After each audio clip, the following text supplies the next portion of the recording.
Juárez y su México, por Ralph Broder. 22. Segunda parte. La Guerra Civil. 6. El derecho de intervenir lo daba el estancamiento en que la guerra había degenerado, después de 2 años de lucha reñida, pero siempre frustránea.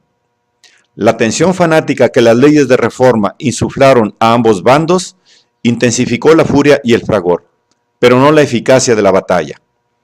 En todos los ámbitos del país reverberaba el zumbido de una hazaña implacable, en arengas, en prédicas, en asambleas públicas, en círculos políticos, en hogares divididos y familias en luto.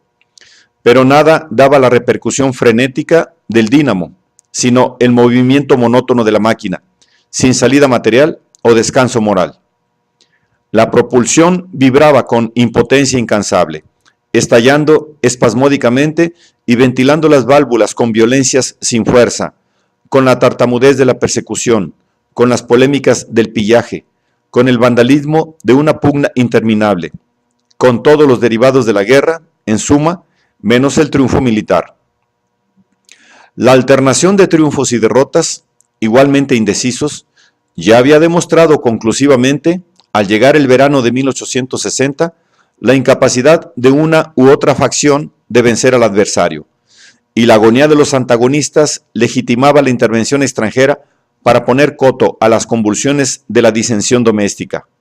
Los mismos mexicanos se rendían cada vez más a la evidencia, y la resistencia a la fatiga era el elemento decisivo en la fase final de la lucha. Al llegar la contienda a esta etapa, la ventaja la tenía aún Miramón, que logró sostener la moral de su partido y de sus tropas por una serie de éxitos espectaculares, aunque fugaces y sin fruto, interrumpidas solo por sus repetidos fracasos frente a Veracruz.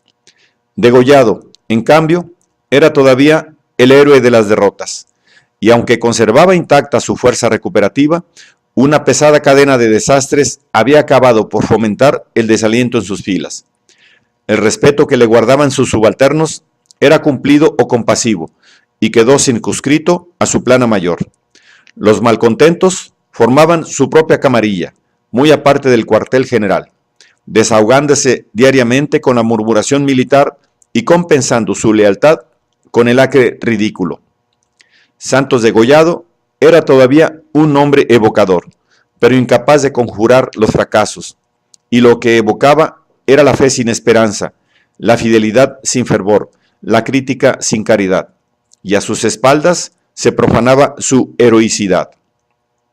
El santurrón, el sacristán, el jesuita, se le llamaba en los cenáculos saciados de derrotas. Se calificaba su renuencia a renunciar de disimulo indecente, indigno, desvergonzado, y para violentar su separación se le desacreditaba con las suposiciones más indicadas para desconceptuarlo. Se le reputaba partidario de traer al país a los voluntarios norteamericanos, predestinándolo a cometer el error precito que garantizaría su retiro. Y cuando se separó temporalmente del ejército para ocupar el puesto de ministro de Relaciones en Veracruz y firmó la nota en que solicitaba la colaboración norteamericana en el incidente de Antón Lizardo, sus días parecían contados. Pero poco después se reincorporó a la campaña, a ruego del gobierno, que se negó a admitir su renuncia, y los malcontentos se resignaron, a contrapelo, al culto de la incompetencia. En las filas hacía falta una reorganización drástica y una fuerte infusión de disciplina profesional para combatir las consecuencias de la derrota habitual. El general López Uraga, militar de carrera que se alistó bajo la bandera liberal y que libró una batalla afortunada en esos días, pintó en un informe confidencial al presidente las condiciones que tuvo que vencer. Nuestra tropa, acostumbrada a la derrota, es tímida para batirse, y al romper el fuego está preparada a retirarse. Sus jefes y oficiales mal escogidos, caprichosamente colocados y fácilmente ascendidos, procuran alargar la guerra, no exponerse, y son los más fáciles a marcharse. Cada jefe de sección no se sujeta a una cabeza. Si se une, es por una combinación que nunca se cumple y que los separa cuando debía unirlos. Haciendo hoy aquí, mañana allá, esfuerzos aislados, el enemigo se liberta cuando debía ser acabado y triunfa cuando está débil. El general de nuestro ejército, sin manos secundarias, debe ser todo: artillero, arriero, ranchero y jefe de división, batirse en la descubierta, guiar sus columnas y atender a su artillería y aún a sus municiones. Si no se multiplica, será derrotado, y si cumple, al fin será muerto. Y entonces, como el 24 en esta ciudad, la victoria que tenía segura no hay quien la continúe y se cambiará en derrota.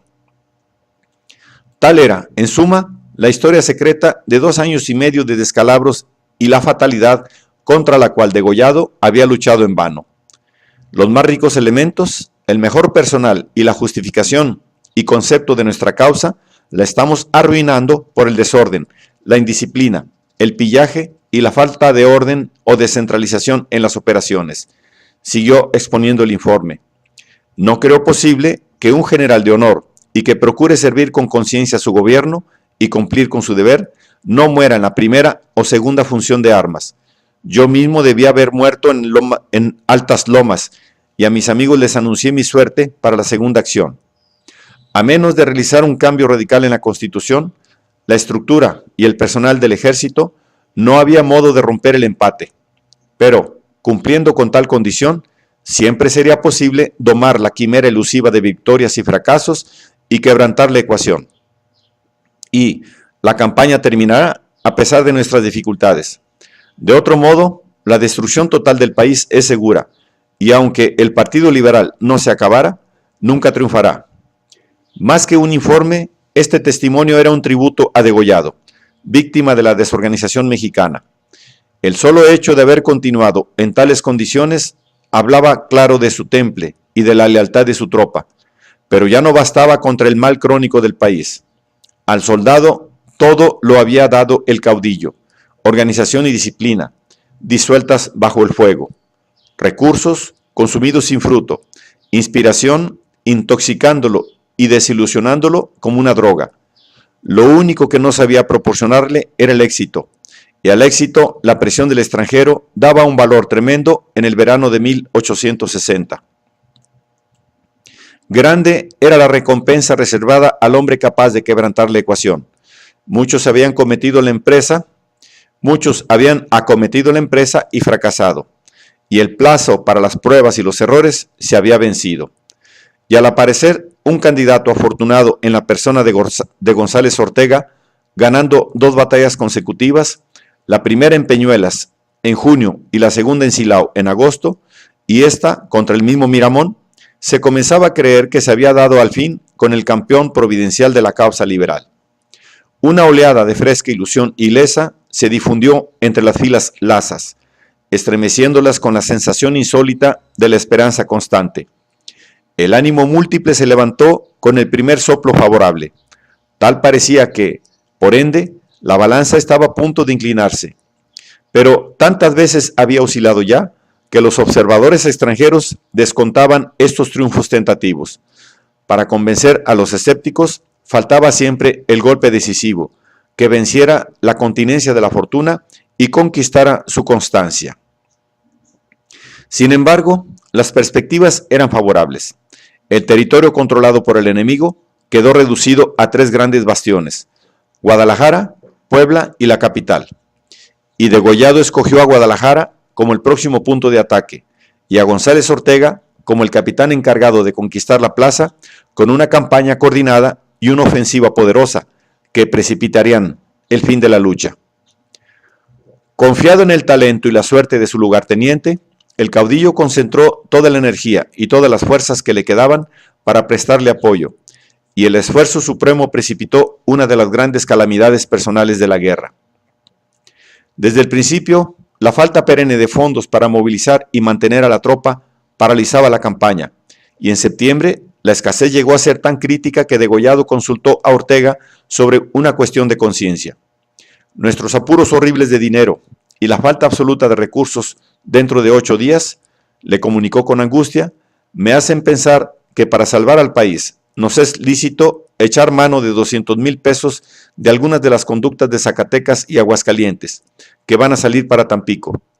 Dígame usted, a vuelta de correo y con la debida reserva, su opinión sobre el particular. Los riesgos eran palpables. Las conductas, los trenes de mulas que transportaban plata en las minas al mar, llevaban metal casi exclusivamente de propiedad británica, y el momento era el menos indicado para embarazar al gobierno con complicaciones foráneas. Márquez había recurrido a los mismos recursos, y bastaba su ejemplo para condenarlos. Su propio gobierno le había enjuiciado, y aunque el reo había recobrado el mando sin devolver el dinero, la legación británica había reaccionado enérgicamente contra el atentado. No obstante, la necesidad era inexorable, y Degollado había ponderado los riesgos antes de consultar al confesor. 15 días más tarde se vio librado del dilema, pero no por Ortega. Doblado ocupó una conducta, obrando bajo su propia responsabilidad y sin consultar a nadie. Comprendo todos los inconvenientes y todas las consecuencias de una decisión tan grave, informó a Degollado, pero también estoy penetrado íntimamente de que si no se apela a providencias de este orden, la revolución se prolonga indefinidamente y el país se hunde en la miseria y la anarquía para perder después su nacionalidad. En la situación que hoy guarda el Partido Liberal, tenemos que escoger entre los extremos de este terrible dilema, o malograr 3 años de sacrificios sangrientos, y esto cuando estamos tocando al término de ellos, o echar mano de los recursos que se encuentran, sea cual fuere su procedencia. La alternativa es dura, pero indeclinable. No hay término medio posible. O autorizamos el desbandamiento de las numerosas tropas que están a nuestras órdenes, o les proporcionamos recursos de subsistencia que, conservando la moralidad y la disciplina, las pongan en aptitud para concluir prontamente las operaciones de la guerra. 3 ciudades son las únicas que hoy conserva la reacción en toda la extensión de la República. 1 mes de campaña y ellas estarán en nuestro poder. Perdemos una situación conquistada a fuerza de sangre por no ocupar unos cuantos caudales cuyo reintegro para los propietarios es cuestión de unos cuantos días. Si aritméticamente fuera calculable lo que va a perder el país con la continuación de la guerra, se palparía sin dificultad que es una pequeñísima suma la que hoy se ocupa, comparada con la que por necesidad tendrían que gastar los pueblos, si por desgracia durara 1 mes más una guerra que todo lo destruye y aniquila. La pequeñísima suma era 1 millón y pico de pesos, pero Doblado acompañó el informe con un argumento más fuerte, declarándose dispuesto a revocar el robo y a someterse a juicio, si el paso fuera desaprobado. Actitud irresistible. El culpable puso el codo en la conciencia del casuista y adoptó la actitud más infalible para asegurarse la absolución. Ya no era una tentación con que se enfrentaba el caudillo, sino un reto a igualar y a superar a un subalterno, un reto a sus sentimientos más susceptibles, a su valor, a su caballerosidad, su abnegación. Y la respuesta era indeclinable. La resolución de Doblado cambió el problema por completo, y Degollado aceptó el hecho consumado y tomó a cuestas la responsabilidad, pero con una distinción trascendental. Gracias a la sangre fría y la conciencia robusta de Doblado, la contemplación tentativa de la tentación que 15 días antes fascinaba y consternaba a Degollado, se transformó en algo que el apuntador no supo adivinar, y al cual el protagonista era sumamente propenso: la tentación de ver en el hecho irrevocable la realización de una fatalidad personal y la consumación de su trágico destino. Distinción sutil y tremenda. Entre el conato de hurto y el hecho consumado, el paso era inconmensurable. Y la decisión ponderada, serena y nada sentimental de Doblado costó a su superior un trastorno moral que tuvo consecuencias incalculables en su conducta posterior. Nada más característico que su contestación. Delante de las consideraciones que vuestra excelencia enumera, con razones incontestables y de irresistible lógica, no puede vacilar un corazón mexicano y patriota y noble como el que creo poseer. Si para conseguir el amigable arreglo de este asunto se necesita una víctima que aplace la justa irritación de los propietarios, pronto estoy a descender de la cumbre del poder militar, a dejar el mando supremo de un ejército victorioso y potente, y a sentarme en el banquillo de los acusados, sufriendo la suerte de los criminales. La posteridad me hará justicia y aprovechará el fruto de mi grande sacrificio. Y dirigiéndose a su gobierno, reiteró los razonamientos de Doblado, pero haciendo los suyos con un acento propio. Yo he tomado sobre mí la responsabilidad y estoy a la disposición del gobierno para que con mi cabeza, si es preciso, evite cualquier conflicto internacional. Doblado le había subido a la cabeza y, anticipando la sentencia, se dirigió a la nación con un manifiesto que revelaba más diáfanamente aún su estado de ánimo. El espíritu dedicado habló la lengua del condenado. Cuando, desde la altura de este cadalso moral que prepara la opinión para inmolar, implacable, a un hombre, se vuelven los ojos al pasado y se percibe una vida oscura, pero sin mancha, una consagración a una causa santa, sin reservar la familia, ni el sosiego, ni los intereses de la fortuna, ni el amor propio, ni nada de lo que tiene más querido el hombre, y en un instante, por una peripecia de la suerte, se encuentra con la pérdida de todo, filiado entre los malhechores. Entonces, ese suplicio es más que el martirio, porque en el martirio consuela la mano generosa de la gloria. Con los ojos fijos en mi causa, con el corazón henchido de esperanza y de fe, después de cada derrota me he levantado como una promesa de triunfo y mi queja ha sido una invocación al combate y un llamamiento al patriotismo. Yo todo lo había dado a mi patria, me había reservado, tocando para mí y para los míos hasta la severidad mezquina, un nombre para legarlo a mis hijos, ya que a algunos de ellos los he dejado sin educación, privándose algunos hasta de mi presencia en sus últimos momentos. La necesidad vino, sin embargo, a llamar a mi puerta, pidiéndome, en nombre de mi causa, mi reputación para entregarla al escarnio y a la maledicencia. Y yo, después de una agonía horrible, maté mi nombre, me cerré el porvenir y me declaro reo. En ese conflicto que en la soledad de mi alma me ha servido de tortura, me preguntaba, ¿y el nombre? ¿Y el honor nacional? La razón me ha contestado y me repite ahora que el nombre nacional sufre infinitamente más con la prolongación de la lucha, que el extranjero tendrá como el nacional que sufrir sus consecuencias y que todo se pierde con la pérdida de la independencia. Se me presentaba también como contraste doloroso la conducta de Miramón con Márquez y me respondía que esos malvados han hecho de los bienes que llaman de Dios su erario y de su clero cómplice un banquero poderoso, y nosotros no tendríamos más que abrir las venas del pueblo para pedirle su sangre. Y por esa razón presenté mi nombre y asumí la responsabilidad que hubiera podido eludir por la generosa resolución del señor Doblado de reportarla. Yo no he querido formar una vindicación ni eludir mi destino con subterfugios de ningún género, ni siquiera conquistar simpatías de los que luchan. Estoy acostumbrado a que mi propia consagración a la causa se repute como una obstinación funesta y a que mi mala suerte se califique como delito, hasta el punto de no haberme sido permitido morir por mi causa en el campo de batalla. Raras veces se ha visto un documento público dedicado a una revelación tan íntima. El hombre entero quedó expuesto, y no solo expuesto, sino exhibido.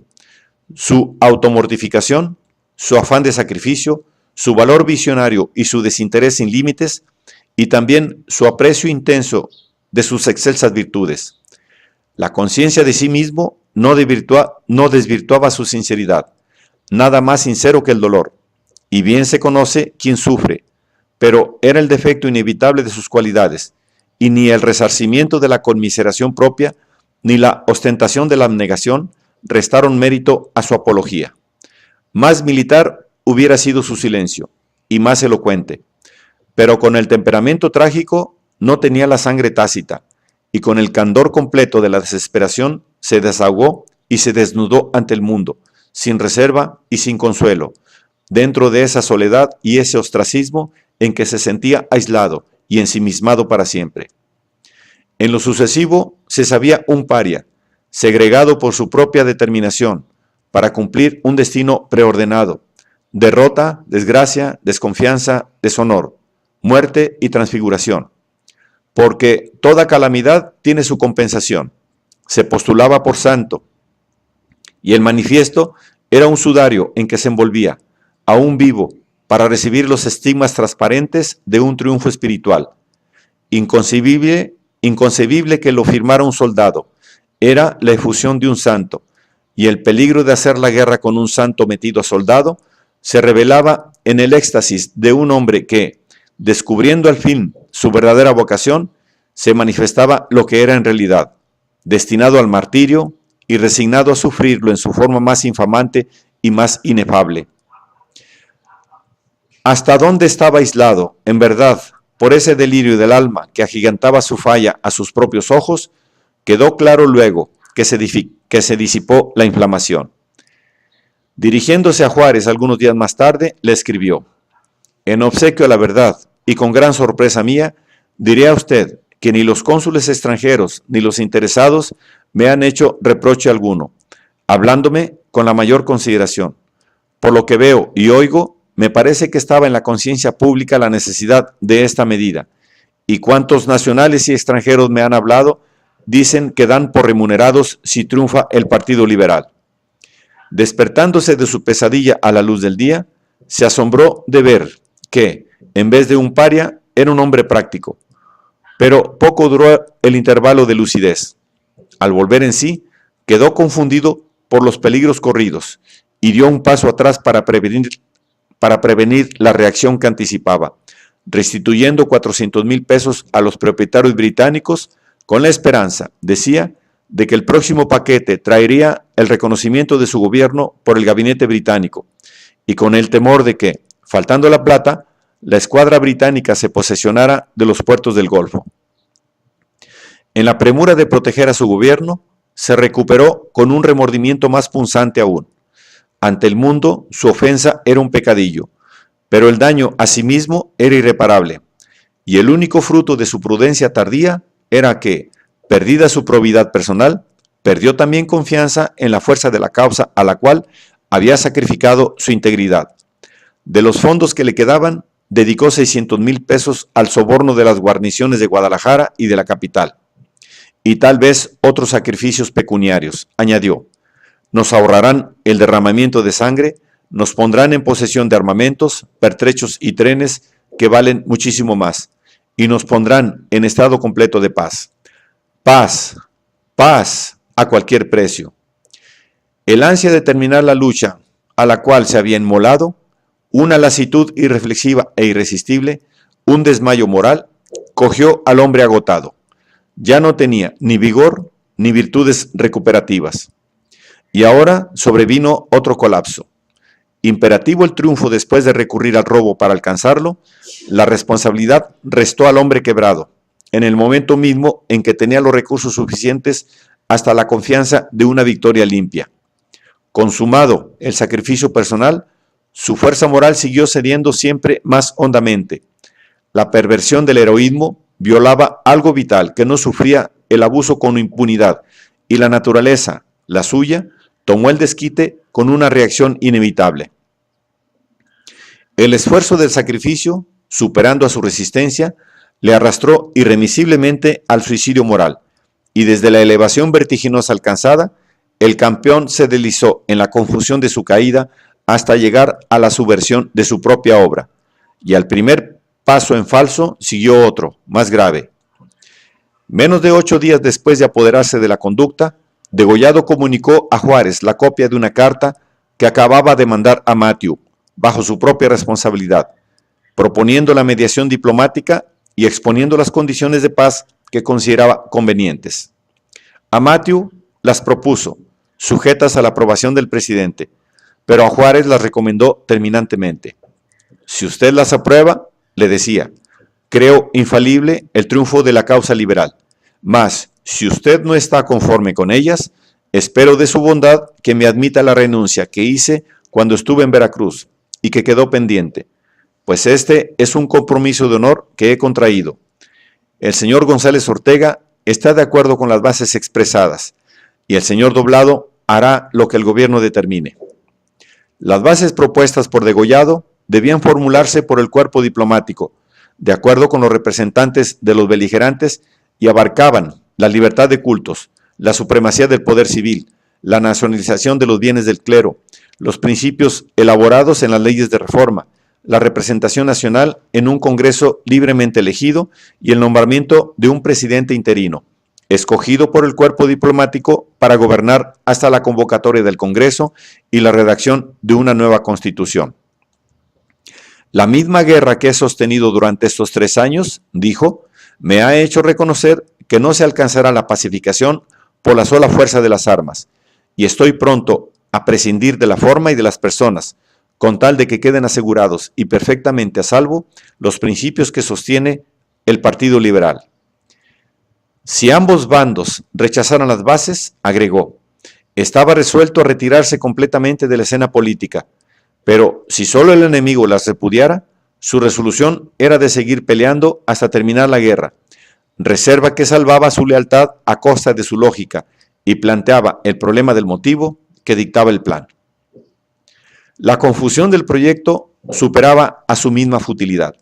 Las condiciones eran esencialmente las mismas que Matthew ya había propuesto repetidas veces y que ambos beligerantes habían rechazado invariablemente. Y el objeto de renovarlas en aquel momento era inexplicable con razones de pura lógica. Pero la lógica también quedó sacrificada a la fatalidad.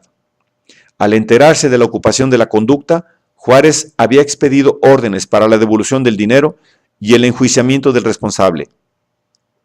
Le repugnaba creer que Degollado hubiese aprobado el robo y se negó a proceder hasta tener en sus manos la evidencia irrecusable del mismo culpable.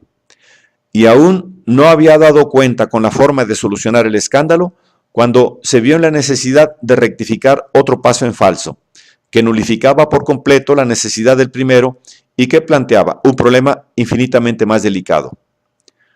¿Cuál era el motivo que obligó a un hombre que acababa de cometer un delito en pro de su causa a perpetrar otro en su contra? Porque esa era la impresión unánime en Veracruz. Degollado había desertado. La relación entre los dos era íntima, aunque recóndita, pero lo que importaba al gobierno en aquel momento no era el problema psicológico. La conducta errática de Degollado era una aberración política, solo explicable con la suposición de que ya no era dueño de sí mismo. La inferencia era que la devolución de los fondos no había satisfecho a Matthew, o solo en parte, y que para reconciliar al representante británico, Degollado había convenido en apoyar su plan de pacificación en un momento sumamente difícil para el gobierno liberal, y para sustentar tal interpretación, Degollado mismo daba la clave y casi la confirmación al decir que el plan representaba un compromiso de honor de su parte. Un compromiso de honor, apoyado por la aprobación de González Ortega y el asentimiento de Doblado, para obligar al presidente a aceptar la mediación extranjera. Esa era, por lo menos, una explicación racional del rescate de un santo por un sensato que estimaba su alma en su debido valor. El fruto del robo era, al parecer, un conato de chantaje diplomático. De todos modos, la relación entre Matthew y Degollado quedó clara. Y claro, asimismo, algunos días más tarde, el verdadero objeto del plan. Matthew presentó la misma proposición a Juárez, instándolo, si creyese de su deber rechazarlo otra vez, a que se retirara de su puesto para evitar los peligros inminentes que amenazaban al país. La opinión pública en el extranjero le previno, y el empleo de la fuerza, fundada en tal opinión y apoyado por ella, determinarán la suerte de México en muy pocas semanas. Debo confesar que esta opinión condena y se mofa unánimemente, tanto en América como en Europa, de los fueros de la legalidad y de la Constitución de 1857. Por lo mismo, no puedo menos que censurar la posición que Vuestra Excelencia parece resuelto en sostener, muy mal aconsejadamente para su patria, de no ceder nada, pero de no hacer tampoco nada para terminar esta guerra. Solo añadiré que si Vuestra Excelencia invoca la cuestión de la legitimidad y de la Constitución de 1857, en defensa del rechazo que usted parece meditar a las ofertas de mediación oficial, tal rechazo legitimará el empleo de la fuerza y tendrá consecuencias funestas para usted, para sus amigos y para la causa progresista.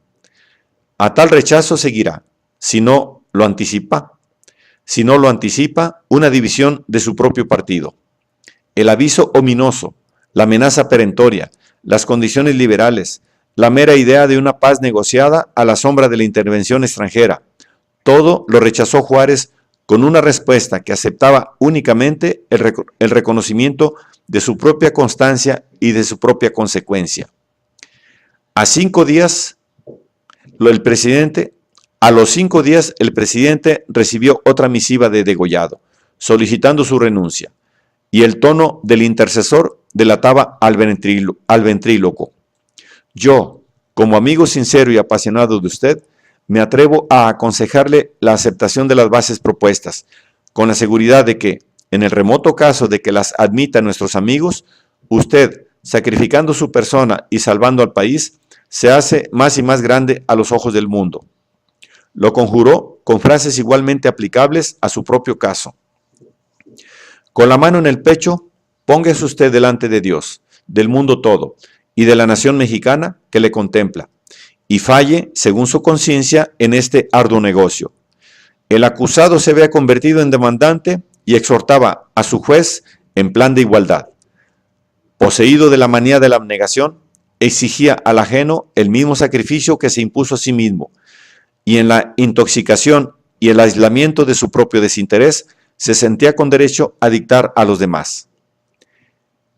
En prueba de su abnegación, agregó a las condiciones de paz un artículo, excluyendo a Miramón y a sí mismo de los elegibles a la presidencia, y retando a Juárez a emular su generosidad, lo apretó en una posición en la que, para un corazón bien puesto, resultaba difícil declinar la competencia.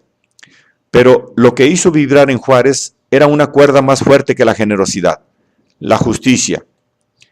Colocado en una posición tan falsa, el presidente se vio obligado a salir de su reserva oficial y a plantear la cuestión de sus verdaderas dimensiones, y respondió al reto con una dignidad serena y acompasada que recordaba a Degollado, con igual solemnidad, que no se trataba de una ecuación personal.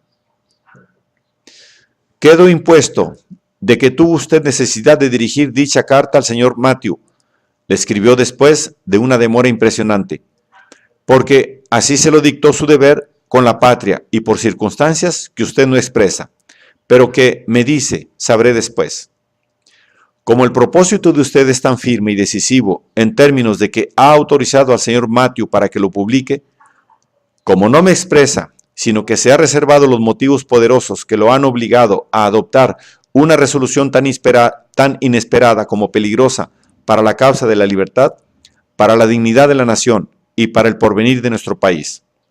Como hasta ahora no es la opinión pública, sino la de usted y la del señor Matthew, la que me indica que debo abandonar la bandera constitucional, dejando el arreglo de la administración pública, no al arbitrio del pueblo mexicano, que ha cerca de 3 años derrama su sangre para defender su ley fundamental, ni siquiera en manos de los reaccionarios, que al fin son mexicanos, sino en las de una corporación extranjera que, por haber auxiliado a los rebeldes de Tacubaya, desde la funesta traición de don Ignacio Comonfort, se interesa en que la revolución termine por una transacción en que se sacrifique la Constitución vigente para evitarse la pena de reconocer al gobierno constitucional existente.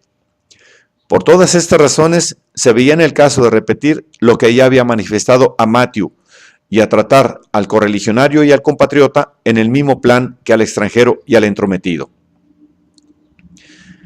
A Matthew se había explicado con la paciencia a que era acreedor un diplomático, exponiendo los motivos obvios y elementales que dictaban su conducta. Si la guerra tuviera un objeto personal, es decir, si la cuestión fuese porque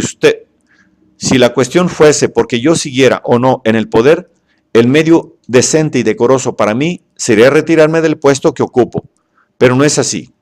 La lucha que sostiene la nación no es por mi persona, sino por su ley fundamental establecida por sus legítimos representantes. Si yo abandonara el puesto, destruyendo la legalidad que sostiene no solo la ciudad de Veracruz, sino la mayoría de la República, descendería voluntariamente al nivel de los rebeldes, entregaría a mi país a la más espantosa anarquía y sería tan criminal como don Miguel Miramón.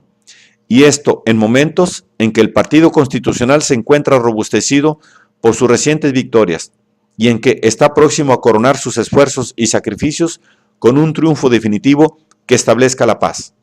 No son, pues, los mezquinos intereses personales los que me tienen en el poder, que nada tiene de halagüeño. Sigo en este puesto y por deber. Sigo en este puesto por deber y con el noble objeto de cooperar a la conquista de la paz de mi patria. Y tengo la profunda convicción de que esa paz será estable y duradera, cuando la voluntad general expresada en la ley sea la que reforme la Constitución y ponga o quite a los gobernantes, y no una minoría audaz como a la que se rebeló en Tacubaya en 1857. Al compatriota se repitió con la misma paciencia, pero en un tono de moderación severa, recordándole que hacía apenas 5 meses, Degollado mismo había expuesto a los británicos las razones que obligaban al presidente a conservar su puesto, no solo porque estaba comprometido por su juramento constitucional, sino porque el patriotismo ha exigido de mí el sacrificio de mi reposo y abnegación para servir de centro de unidad legal, de fiel custodio del derecho, de órgano de justicia y de protesta viva contra los abusos consiguientes al desencadenamiento de las pasiones de partido. La convicción de usted era tan profunda sobre este particular que en la misma citada comunicación aseguró usted que ni Dios ni los hombres me perdonarían la deserción de mi puesto, que debía conservar mientras tuviera la conciencia de que tal era la voluntad de mis comitentes, mientras viera que la mayoría de los estados me reconocía y respetaba, mientras no hubiese otro presidente legítimamente elegido, o mientras no hubiera un Congreso que pudiera admitir mi renuncia. Como estas razones subsisten y las circunstancias no han cambiado, sino de un modo ventajoso para la causa constitucional, pues se cuenta ahora con un ejército numeroso y con victorias recientes, terminó diciendo: creo excusado extenderme a disuadir a usted de su resolución tomada, y solo me limito a contestarle que de ninguna manera apruebo su proyecto de pacificación, sino que en cumplimiento de mi deber emplearé todos los medios legales que estén en mis facultades para contrariarlo. Espero, pues, que me mande su renuncia. Deseo que se conserve usted con buena salud y me remito su amigo. Más lejos no podía llevar el reportamiento ni más hondo la reprobación. Con esta respuesta se retrataba Juárez en una hoja de papel tan transparentemente como lo hizo Degollado en la mortaja de su manifiesto a la nación. Y el presidente podía repetirse indefinidamente, porque las reservas de constancia que tenía bastaban para responder a la demanda con el ofrecimiento inagotable. Lo que había olvidado el demandante, entre tantos otros lapsos de memoria, era que el presidente encarnaba una causa, y lo que le recordaba el presidente con tan memorable cordura era que su propia conducta no obedecía y no podía obedecer a motivos tan irresponsables y tan insignificantes como la heroicidad histriónica y la ostentación personal. Y con eso habría dado por terminado el incidente, si solo entre ellos se hubiese dirimido la controversia. Pero Degollado había autorizado la publicación de su proyecto de pacificación y el reportamiento oficial era imposible, porque la proposición provocó una reacción grave entre los comilitantes del desertor. Sin excepción, el gobierno civil se solidarizó con el presidente. En el seno de la familia oficial, la defección de Degollado provocó consternación, indignación, incredulidad. Viejas relaciones fueron vulneradas o rotas, y la moderación del presidente contrastaba singularmente con las censuras de los amigos más íntimos del desertor. Ocampo, que adoraba a Degollado, no dio con una palabra en su defensa, y a Prieto, que lo veneraba, le sobraban para castigar al ídolo caído. No sé ni cómo comenzar a escribir, le decía, tan aturdido así me tienen tus resoluciones sobre la terminación de la guerra como acerca del dinero devuelto a los súbditos británicos. La primera de estas pudo habernos perdido, y a ti, te lo digo, desgarrándome el alma, te ha dañado cuanto no puedes imaginar. La idea de intervención por el camino más ignominioso, la representación anómala de los mismos extranjeros para ejercer actos privativos de la soberanía nacional, la evidencia de que después de la solicitud infame de nuestra parte, vendrían las armas extrañas a su realización, y todo por ti, por el tipo democrático por excelencia. Son cosas que me tienen confundido, porque un suicidio como el de Comonfort me parecía que debía quedar único en nuestra historia. Prescindir en vísperas del triunfo, de la bandera que nos ha conducido hasta él, renegar de su fuerza cuando a su favor debemos el triunfo de la idea, y esto en un sitio, en medio de caudillos entusiastas, concordar con el enemigo en la abjuración de la Constitución en el terreno revolucionario, hacer de los cuarteles fuerzas deliberantes, de poner a Juárez, al bienhechor, al compañero. Yo no puedo explicar esto y me abrumo porque nos has desheredado de tu gloria, con el ateísmo al hombre de fe, con la desesperación al hombre de constancia, casi con la apostasía a la vida, casi con la apostasía a la viva encarnación de la sociedad política. No lo puedo creer, no lo quiero creer. Quiero un mentís para esta pesadilla de vergüenza que me hace llorar sangre. Yo expuse francamente a Doblado que no comprendía lo que pasaba, pero hoy lo supe todo. La Junta había pasado y en ella estaba el proceso y el fallo con que anticipadamente te resignaste. Es evidente, tú debes cumplir con retirarte de la escena. Yo, que creía que nuestro mayor mal, que nuestra más irreparable derrota sería tu ausencia del mando. Yo, que me adherí a tu círculo, porque en él me creía más honrado que en ninguna otra parte. Yo te digo que debes separarte del mando. Y quiera Dios que no nos dejes la debilitación, la anarquía y la prolongación horrible de la guerra civil. En cuanto al dinero, en la resistencia a la devolución de un solo centavo, había extensiones de miras. Devolver es la adulación del fuerte, convirtiéndose en verdugo del paisano infeliz de quien eres su abogado, su conciencia. Esta sustracción por miedo, esa ruta que hace mezquino el atentado, yo no sé lo que sucede ni lo que digo. Doy a mi patria el pésame por la esterilización de un hombre de sus hombres más, de uno de sus hombres más eminentes, y me lo doy a mí por la muerte de mis ilusiones más puras. El hermano, el amigo reconocido, te estrecha sobre el corazón y te pide le mandes lo que gustes como siempre. Tu hermano, Guillermo Prieto. El poeta, tan sensible a los secretos espirituales de sus amigos, quedó ciego a los de Degollado, porque servía en aquel momento de contacto entre el gobierno y el ejército. Y el elemento le vendaba los ojos y le vedaba toda indulgencia,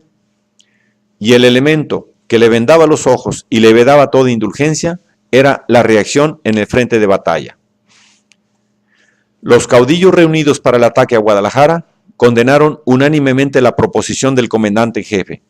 Aunque Degollado se había resignado de antemano al fallo del gobierno, la misma sentencia pronunciada por sus compañeros de armas le pareció una traición, pero no una sorpresa.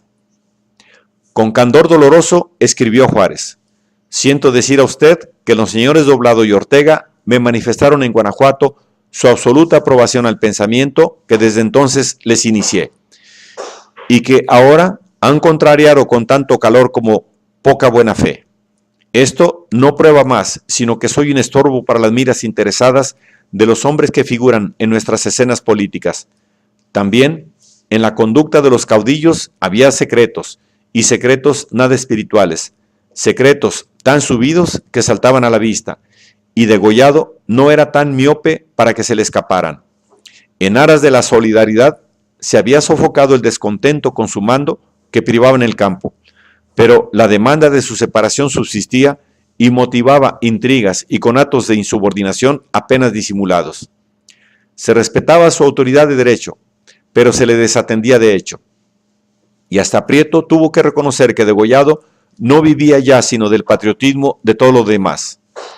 Poco antes, Prieto y otros patriotas tuvieron que intervenir para dirimir un grave disgusto con Doblado, que se había retirado de la campaña después de un fallido intento de formar una coalición de los descontentos para desconocer al gobierno, y que se reconcilió con Degollado gracias a la promesa de los intercesores de que sería nombrado segundo jefe. La oportunidad de eliminar al estorbo con la ocupación de la conducta, primero, y con su plan de pacificación enseguida era evidente. Tan evidente que uno de los amigos de Degollado imputó la inspiración de ambos errores a Doblado.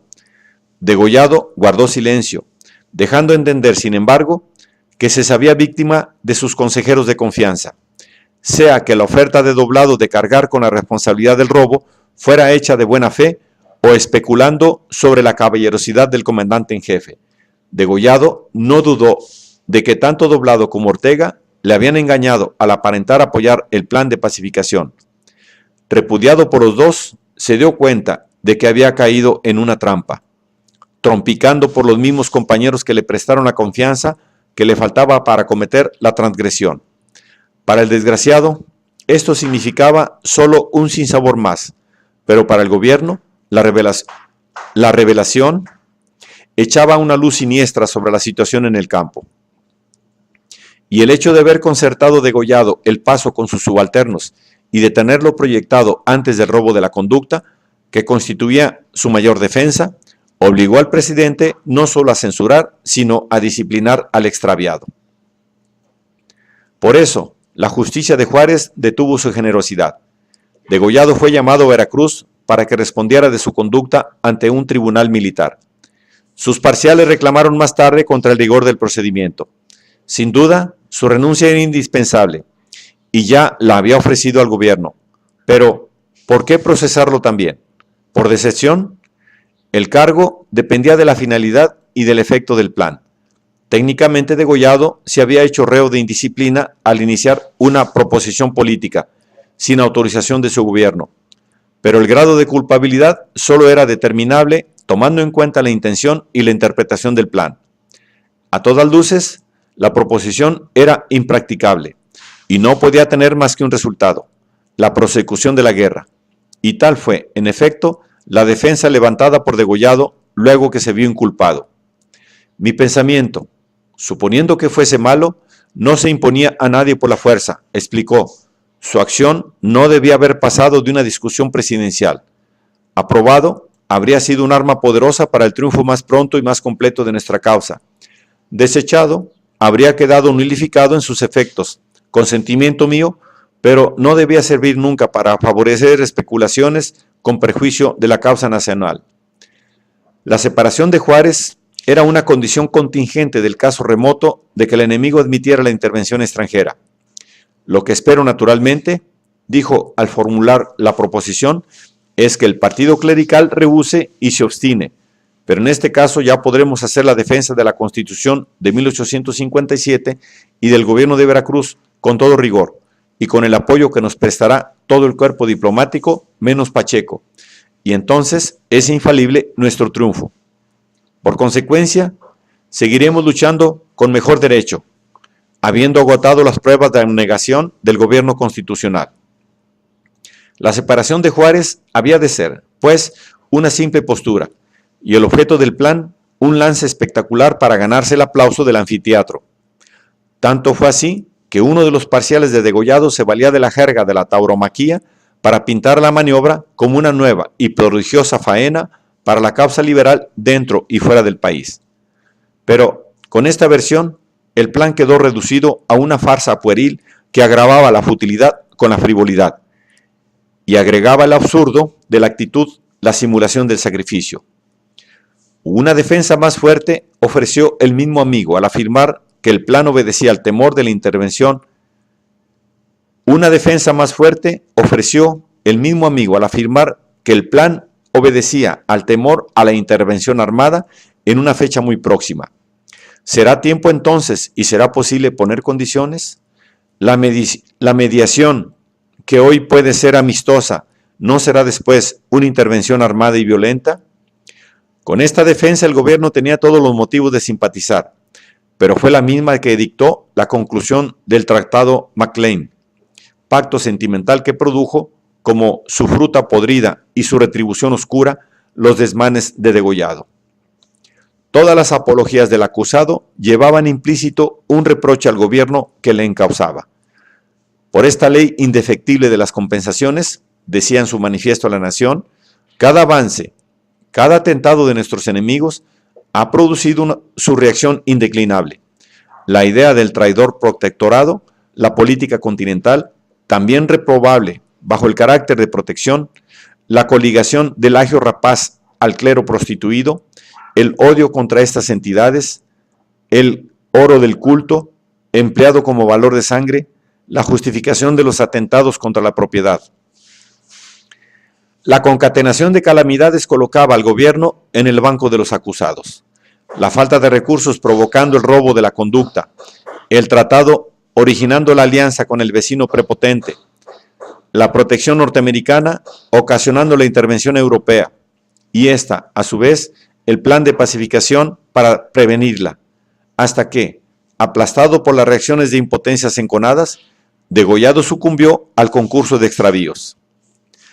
Pero su mejor defensa no era una apología lógica y racional, sino la evidencia psicológica de fatiga, confusión, contradicciones y propósitos incompatibles, que bastaban para frustrar un plan que debía juzgarse clínicamente como la manifestación patológica de un ánimo profundamente perturbado por el agobio del fracaso.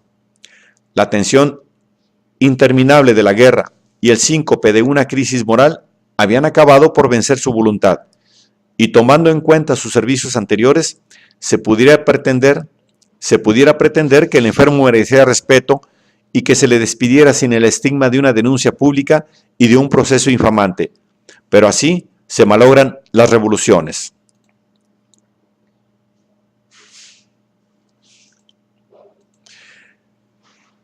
Porque estaba en juego mucho más que la desgracia de Degollado. Atenuar su culpa con una apología racional era admisible. Paliar su error con una explicación psicológica era posible. Pero ambas defensas reconocían la razón irrecusable del proceso, la entrega de la soberanía nacional al arbitraje extranjero. En aquella condición anémica en que Degollado había dejado de ser dueño de sí mismo, se había convertido en portavoz o en cómplice de una voluntad ajena.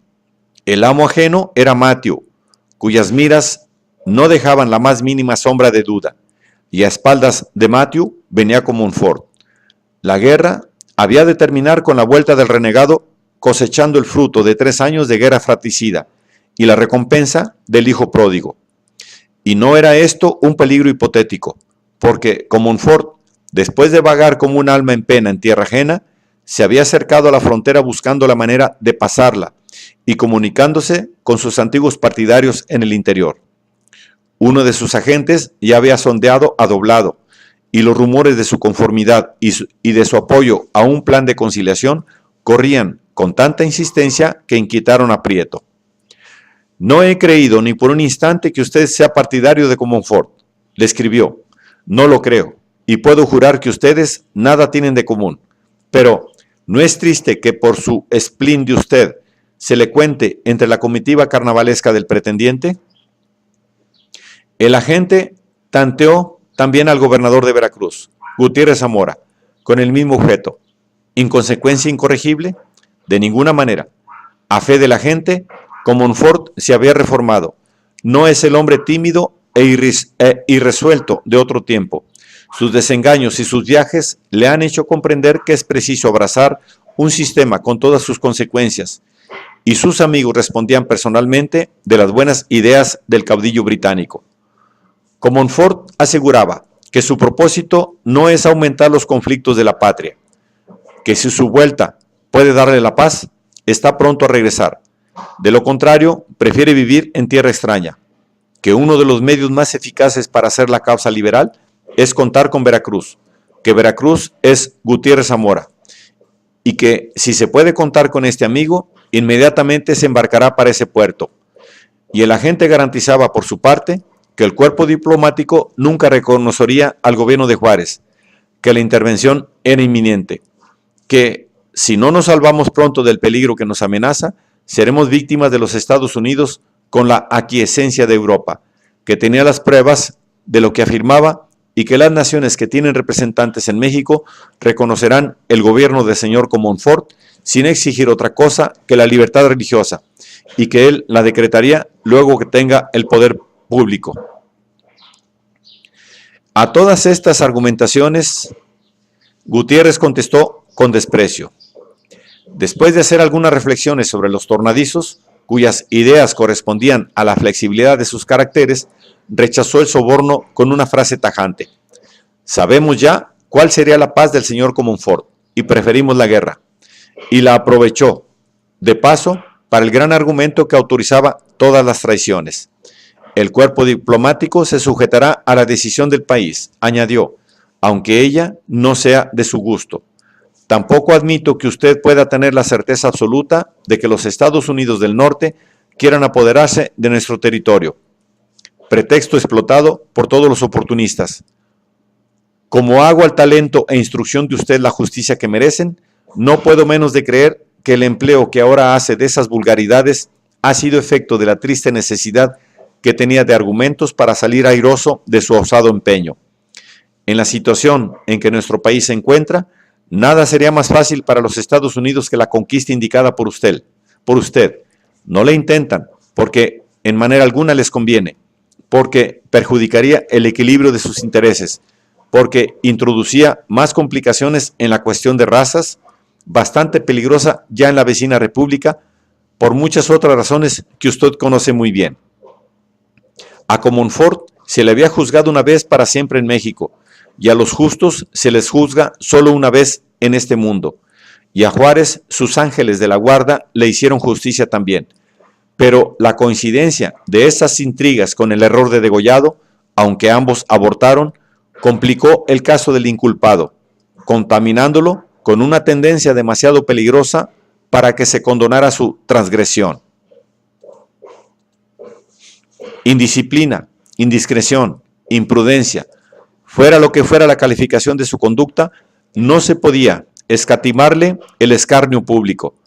Al presentarse a una maniobra que, bien o mal lograda, tendría como consecuencia el desánimo y la derrota, se había hecho culpable de corromper el movimiento que había inspirado.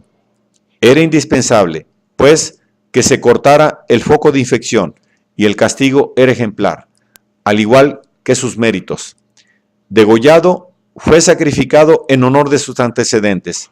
Siempre que conservaba la fe y la esperanza, se le perdonaban sus fracasos.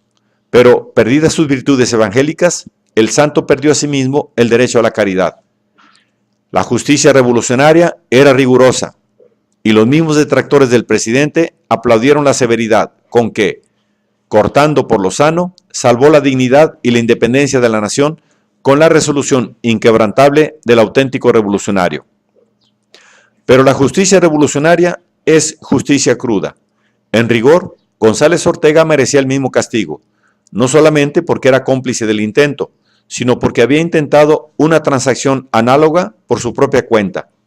Antes de lanzar el ataque a Guadalajara, entabló negociaciones con el comandante enemigo para conseguir la entrega de la plaza y la terminación pacífica de la guerra, sin consultar ni a Juárez ni a Degollado, bajo condiciones basadas en la separación de Juárez y el sacrificio de la Constitución, sin reservas ni paliativos de ningún género.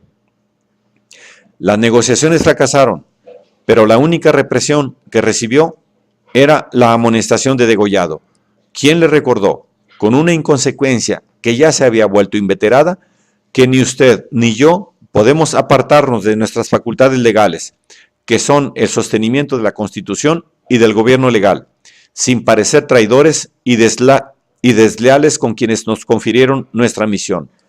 Copias de la correspondencia cambiada con ese motivo fueron entregadas al presidente por Degollado, insensible e indiferente a la luz que echaban sobre su propia responsabilidad. Juárez las archivó con la anotación: Degollado y González Ortega excitan al presidente a que abandone su puesto. Piezas comprobatorias de la contaminación que minaba el campo de batalla. La duplicación de la desafección no era sino un detalle en la triste rutina de registrar su difusión.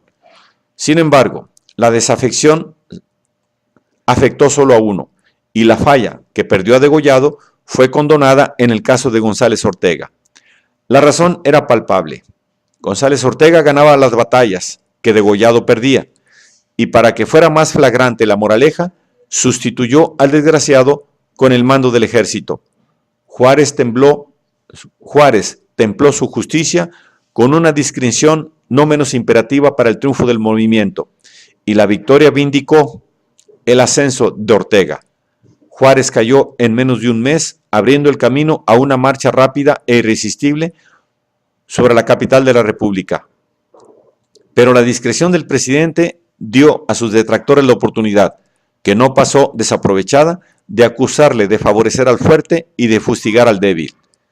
Juárez no era insensible a la inconsecuencia y su actitud hacia Degollado, aunque inalterada, sufrió ciertas modificaciones sustanciales con el transcurso del tiempo. En el colmo de la crisis, permaneció impasible.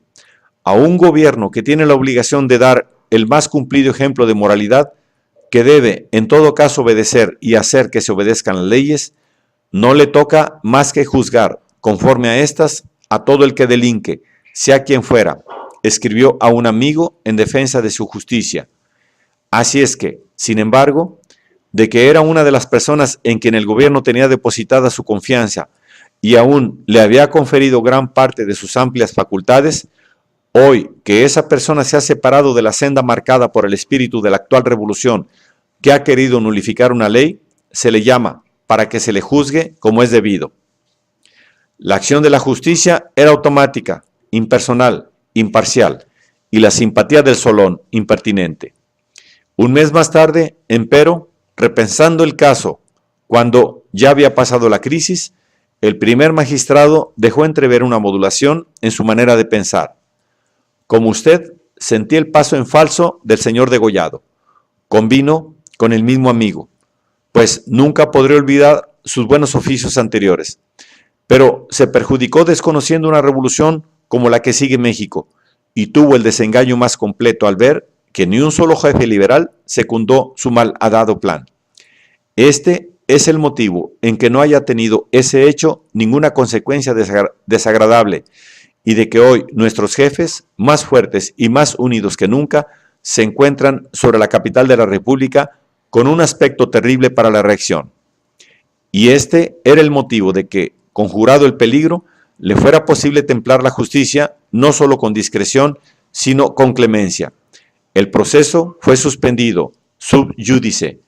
Sin embargo, el presidente conservó su criterio y contemplaba su triunfo sin escrúpulos sentimentales.